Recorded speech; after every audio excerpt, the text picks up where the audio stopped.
Good afternoon. StockTwits Phil Perlman. I'm here at the CME Group, New York City, NYMEX floor. I'm joined this afternoon by CME Chief Economist Blu Putnam. Blu, how are you today? I'm doing fine. Good to be here. Great to have you. Okay, so we have so many things to talk about today for a late August, for a week late in August. There's certainly a lot going on. Let's start with tapering and taper talk. We'll get to Syria and we'll get to oil in a little while. But let's start with the tapering talk because you have a really interesting take here and what's going on with the real estate market. Well, you know, the Fed's got a big decision to make. They're going to tell us on September 18th, middle of the day, what they're planning to do. And if they don't tell us they're planning to do anything, they're going to look crazy because they've really telegraphed that it's time to be a little more clear about things. Currently, they buy $40 billion of mortgages every month and $45 billion of Treasury securities. What we think they're going to do is taper the Treasury securities faster, that is, purchase less of them, but keep the mortgage purchases going pretty strong. And the reason for that is the housing market is a little bit vulnerable. Just because Fannie Mae and Freddie Mac are trying to shrink, the only people that can get a loan are the people that don't need ones, that have great credits. And so they don't want to take away the liquidity they're providing to the mortgage market right now. But they're perfectly happy with what's happening in the jobs market. We're creating enough jobs to finally kind of end quantitative easing. But we'll do it, we'll focus more on the treasuries first. So there's a lot there. So let's start with the softening on the housing market side. Is that a sensitivity to rates? No, I don't think so. It doesn't make all that much difference if rates are up 0.5% or even 1% on the fixed rate if you really want to buy the house. The rates are really historically low, even having gone up just a little bit. Right. The real issue is whether you can get financing. The average quality credit in the United States still can't necessarily get a mortgage. It's still very hard. And so we're kind of getting congestion at the financing level, and that's Freddie Mac and Fannie Mae are trying to shrink. The banks haven't really stepped in. So that's the real problem, is the credit process. Is the demand there if they can clear that? Oh, the demand for new housing is there. All the 20-somethings that stayed with their parents and 30-somethings that moved back in, they want out, and they got jobs now. So there's a lot more demand for housing out there. There's people that have postponed decisions to either move up or down in their housing situation. So there's plenty of demand for housing. There's actually not a lot of inventory of houses for sale now, and the backlog has been cleared away. So the housing market itself is strong, but the credit process is not so good. And what would you predict would be the upshot of that, looking out 3 months, 6 months, a year? Well, I think what will happen is that the housing market's going to be okay. With interest rates where they are, even having gone up, it'll be fine. The economy is okay. It's growing like at 2%, which is not great, but housing is coming back. It started coming back in 2012. So it's going to be fine, but it's fragile enough that the Fed doesn't want to we don't think the Fed will want to withdraw its support right now. And are they acting in let's say they begin, as you stated, come September 18th. Are they acting too soon? Is there still too much fragility, or are things really picking up and they're acting in, the timing is a good timing? That's actually kind of complicated. Our analysis of the last two quantitative easing programs, that is the maturity extension program in 2012 where they bought longer-term treasuries, and then the new program where they do $85 billion a month, we don't think it's created one net new job. So frankly, they shouldn't have done it in the first place. But having done it, it is the appropriate time now to exit. So it really didn't do that much good, and recently there have been some reports out talking about that. But nonetheless, it's time to taper, and the economy sort of has enough velocity to maintain itself. Oh, absolutely. In fact, the real problem with the economy the last couple of years was that the Fed was sending signals that it thought things were going to fall apart, when it wasn't falling apart. We were creating jobs. The only place in the economy that wasn't creating jobs was state and local governments, and they needed to shrink. But there's nothing quantitative easing was ever going to do about that. That was a necessary adjustment. So when the Fed tells you that things are fragile, it causes people to pull back. If the Fed had never done these programs, we'd be stronger already today. Excellent. Okay, so let's shift gears a little bit and talk about emerging markets. and some of the emerging currencies. We've seen a slowdown there. We've seen some of the equity markets get hit really hard too, and the currencies, the rupees, all the rupees are getting hit. Can you say a little something about that? Well, the currency markets have a couple of issues going at them.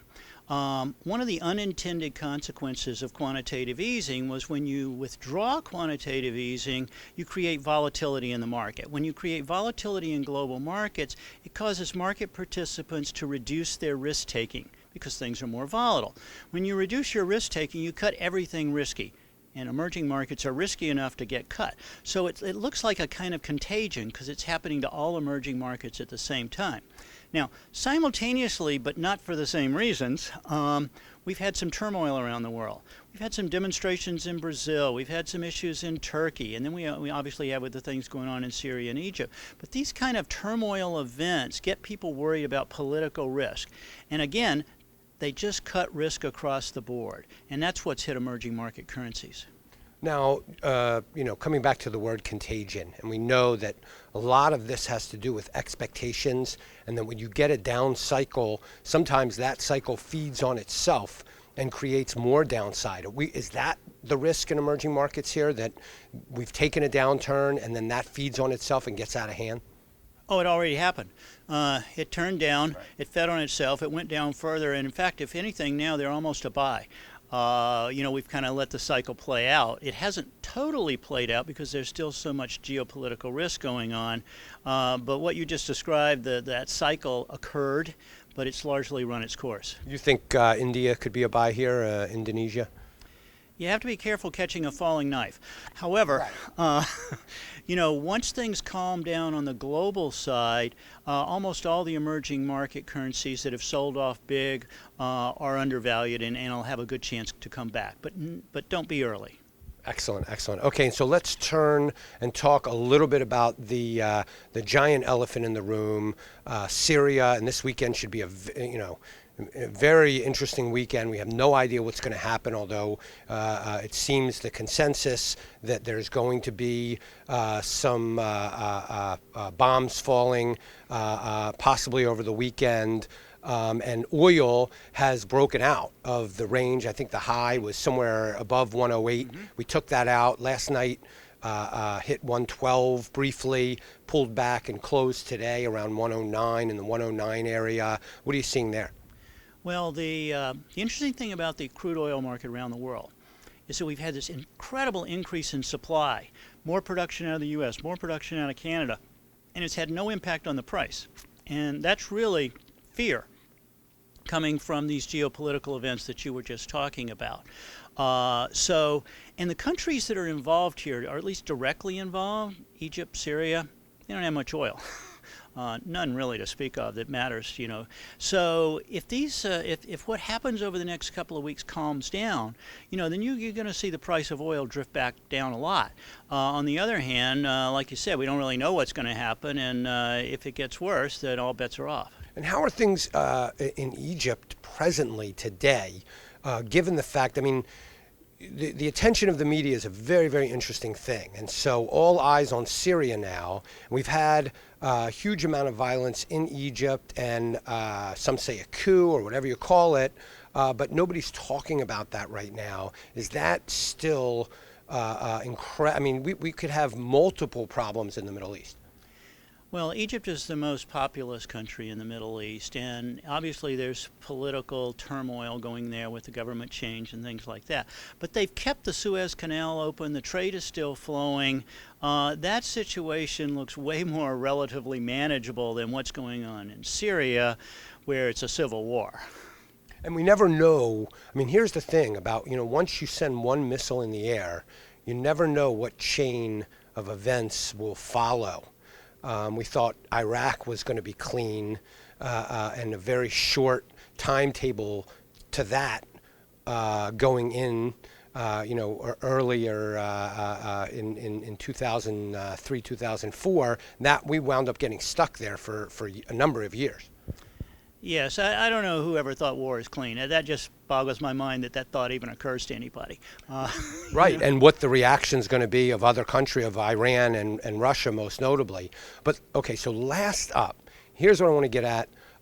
You posted in your last report a beautiful chart of global interest rates and how we've seen global interest rates all come down and converge at the really low end of historic rates.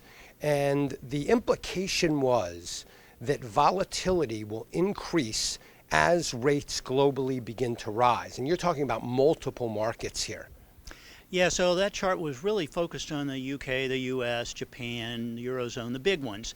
And what it said, they all got in trouble at the same time, the 2008 financial panic. They all took short-term rates to zero. They all did some form of quantitative easing. And so they had their bond markets converge on the way down. Now they're in the stage of kind of disengaging from that at different, Japan's not disengaging. The US is thinking about it. And we're going to get more volatility. Volatility in bonds means higher risk premium in equity, so the thing spreads, and it can spread to foreign exchange depending on how fast one country moves versus the other. We are not yet in a great bear market for bonds, in my opinion. What we're doing is we're adjusting to this exit uncertainty of quantitative easing and things, and that takes us to higher bond yields and more volatility. But a long-term bond bear market requires rising inflation year after year and rising inflation expectations, and we do not have that. So this looks more like a once-and-for-all upward adjustment in volatility to me, and going back to a normal trading range for bonds than it does like the start of the great bear market in bonds that some people are talking about. So more of a normalization than a move higher in rates globally that would be upsetting to, have the ripple effects that you pointed out. That's exactly right, because see, when the central banks did all this massive quantitative easing, they basically told the markets, we got your back, and that took volatility out of the market. Well, what that actually means is they were encouraging market participants to take more risk than they probably should. And so when you exit the quantitative easing, that risk bites the people that's got brought into that, and it creates this additional volatility. Normal levels of volatility are actually healthy levels because they keep appropriate the right amount of risk taking. And we got a little off course there with this too much quantitative easing. Because we were so extreme and brought rates down so much, is that a risk to normalization so that, the bigger the move, the bigger the snapback? Actually, there are two things that went on. We brought short-term rates to zero, which made a lot of sense. And then we did these second and third rounds of quantitative easing that I don't think made as much sense.